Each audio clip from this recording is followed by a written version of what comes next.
Y continuamos en Banda 3.0. Hace rato que queríamos hacer esta nota porque es interesante detenerse a veces un rato en lo que hace a nuestra identidad. En este caso, a los edificios que hoy son parte de nuestro patrimonio cultural. Por suerte ahora hay una ley que los protege, sobre todo aquellos que fueron construidos antes de una determinada fecha. Ahora vamos a preguntar y queremos saber ¿cuántos exactamente son en la ciudad de Buenos Aires, por ejemplo? Nosotros estamos con la licenciada Mónica Capano, secretaria de la Comisión para la Prevención del Patrimonio Histórico-Cultural. Gracias por haber venido. Gracias por la invitación. ¿Cuántos son los edificios que tenemos hoy que pertenecen a nuestro patrimonio cultural? En realidad, los edificios que pertenecen a nuestro patrimonio cultural son un amplio universo, pero bueno, en el caso a lo que vos estás haciendo referencia, que es la existencia de la ley, digamos, que hace una especie de inversión de carga de la prueba, se toma los anteriores a 1941.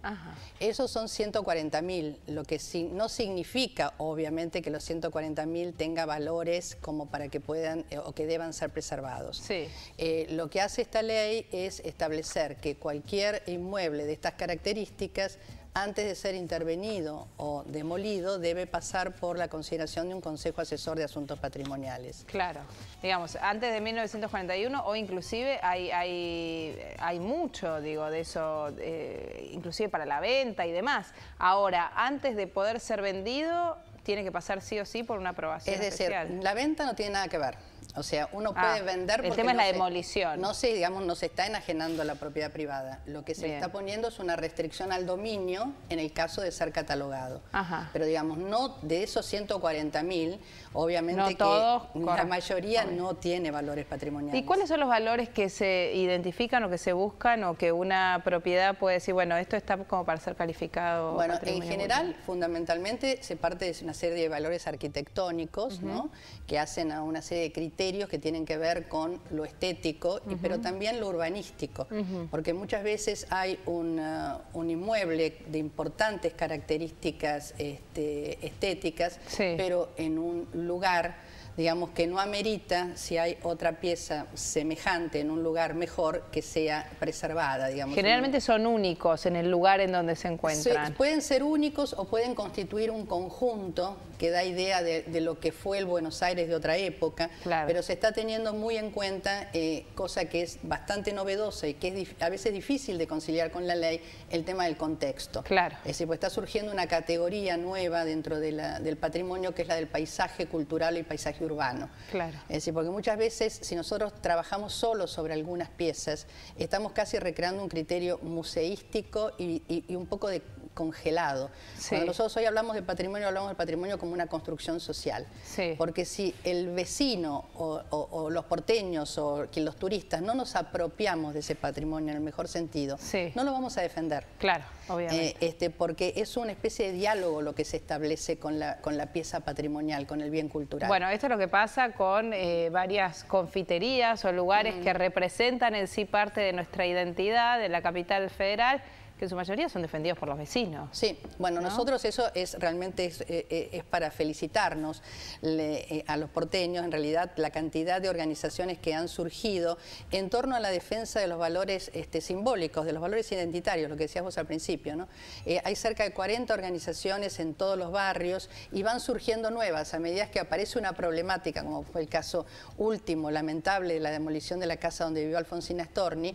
Esto hizo que empezaran a surgir otras organizaciones que empiezan con la defensa de un bien, como fue el caso de los vecinos de la cuadra, y hoy se convocaron, y la asociación ya se llama Vecinos por la Cuadra, no solamente por la cuadra esa, sino por cualquier cuadra de la Ciudad de Buenos Aires. ¿Qué pasa, digo, entre los últimos lugares, por ejemplo, que siguen, no sé cómo está hoy la situación de que está frente al Congreso? A ver, el Molino, la confitería del Molino. Bueno, la situación de la confitería del Molino es bastante peculiar, digamos, pues un ícono de la ciudad, está al lado del Palacio del Congreso Nacional, albergó muchas de las charlas que fueron clave en la política de la República, y hay muchos proyectos muy avanzados dentro de la Cámara de Diputados, que creo que ya inclusive han pasado a senadores para la expropiación. La idea es continuar con una confitería, porque nosotros cuando hablamos de patrimonio también hablamos de la preservación del uso. Claro. Porque ahí tiene que haber una confitería. Claro, no otra cosa, digamos, no una bicicletería, obviamente no tendría el mismo porque entonces sentido. solamente estaríamos hablando de la conservación de un marco concreto. Y acá lo que estamos hablando que es el mismo caso de la Richmond, ¿no? Claro. No es lo mismo la Richmond como confitería, donde uno iba a ser atendido por los mozos, iba a degustar un tipo de gastronomía que también es patrimonial, a que ahí vendan zapatillas o algún otro objeto. Claro. En el caso del molino también hay una serie de proyectos dentro del ámbito de la legislatura, pero creo que los más avanzados están en el marco del Congreso Nacional y creo realmente que el molino es un ícono nacional, o sea, excede lo que es la ciudad de Buenos Aires. ¿Hay más conciencia de esto? Evidentemente sí, por la gran cantidad de agrupaciones que se dedican a esto, pero la gente, digo, tiene más noción, se entiende que además de lo arquitectónico, como vos decías, refleja además un momento, ¿no? de la comunidad, en este caso de la capital federal, el lugar. Y por esto también la identificación con preservar el funcionamiento para lo que fue construido.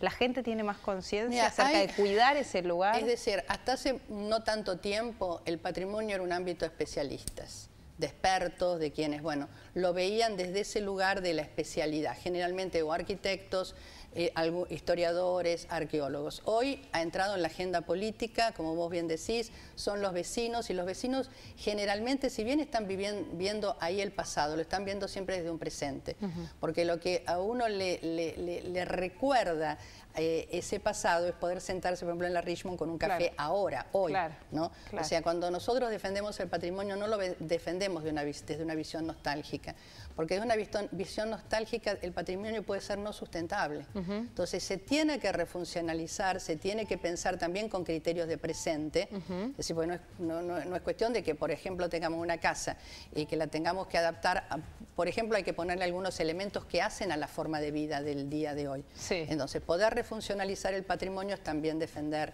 la continuidad del patrimonio. ¿Hay un interés real de parte de las autoridades del Estado como para la preservación de estos lugares? El tema es un tema nuevo, ¿no? Entonces es un tema que provoca conflictos porque en realidad es un tema político desde el punto de vista ideológico realmente.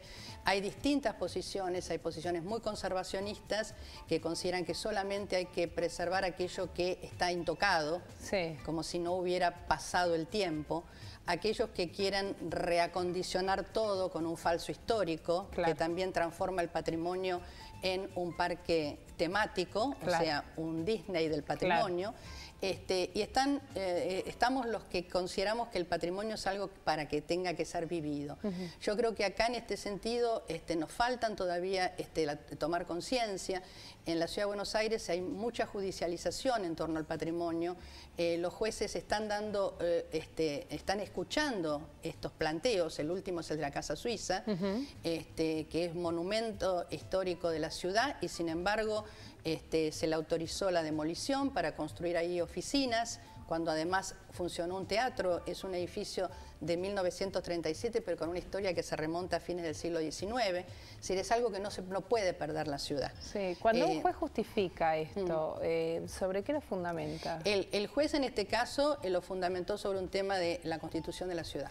La Constitución de la ciudad plantea que, a diferencia de la ley del Código de Planeamiento Urbano, o sea, ahí donde volvemos al principio, faltaría adecuar, digamos, aquellas normas preexistentes a las dos constituciones, a la nueva de la nacional y a la de la ciudad, porque el patrimonio es un derecho colectivo.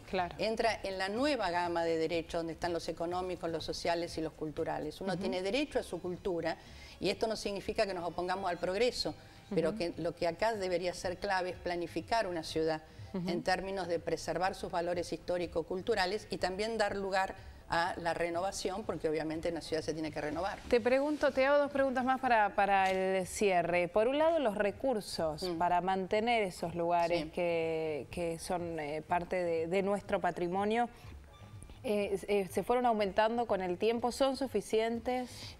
Lo que volvemos a un problema de no cumplimiento de la ley.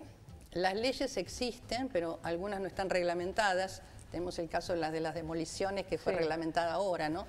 y que era una necesidad y que, bueno, lamentablemente tuvo que pasarlo de Bartolomé Mitre para que se reglamentara. Pero en el caso del patrimonio hay leyes de compensación. Ajá. O sea, si yo le catalogo una propiedad a una persona y no puede construir hacia arriba, sí, existe una ley de compensación por la cual debería dársele a través del Banco Ciudad la posibilidad de acceder a un resarcimiento, claro, por los pisos que no puede construir. Claro. También hay un fondo que se le cobra a la actividad de la construcción, que en la Ciudad de Buenos Aires es muy dinámica, importante, y que debería constituir un fondo para que aquellos edificios catalogados pudieran obtener créditos blandos o subsidios para ser mantenidos, ajá, en condiciones. Porque lo que estamos viendo es que una vez que se cataloga un bien, el propietario, o porque no tiene los recursos o porque, sí, quiere demolerlo, sí, lo deja caer. Claro. Y una vez que el edificio cayó, por determinados motivos, se puede hasta volver, sí, peligroso para los transeúntes, entonces, bueno. Ya no hay mucho que hacer. Te pregunto lo último, hablamos de la Richmond, hablamos de la confitería del Molino, mencionamos lo que pasó con el tema de la Casa Suiza. ¿Cuáles son los lugares más emblemáticos que hoy están en discusión, además bueno, estos lugares están realmente en discusión, y lo que hoy está, digamos, es plantearse la necesidad de hacer un relevamiento, un mapeo de la ciudad. Sé que el Ministerio de Desarrollo Urbano está trabajando ahora con la Facultad de Arquitectura para poder hacer una planificación, porque, bueno, hay lugares muy relevantes que a veces, es decir, por la dinámica y por la rapidez con que tienen que pasar los inmuebles a través de este consejo, no se tienen en cuenta una serie de elementos históricos. Por ejemplo, ahora estamos con algunos edificios en La Boca. Esos, sí, edificios en La Boca que son emblemáticos, sí, y que hacen un perfil, no pueden desaparecer. Claro. Entonces es urgente que se tomen medidas para ponerlos en condiciones, para darle un resarcimiento a los propietarios, pero son inmuebles que dan idea además de lo que fue un auge también hasta industrial, ¿no? Porque, sí, hay todo un patrimonio industrial que también tiene que ser preservado, y esta ciudad tiene mucho de eso. Entonces, hay una serie de cuestiones emblemáticas, hay una serie de cuestiones históricas, es necesario darse tiempo y es necesario planificar, porque estamos, creo que, trabajando en una ley que, si bien sirvió en la emergencia, tiene que ser acompañada por una importante planificación y además con una mirada interdisciplinaria, no solamente desde la arquitectura. Mónica Capano, gracias por haber venido. Un gusto y muchísimas gracias por la invitación. Bueno, Hernán, estás por otro sector del mega estudio, como le gusta decir a todos, voy volando hacia vos.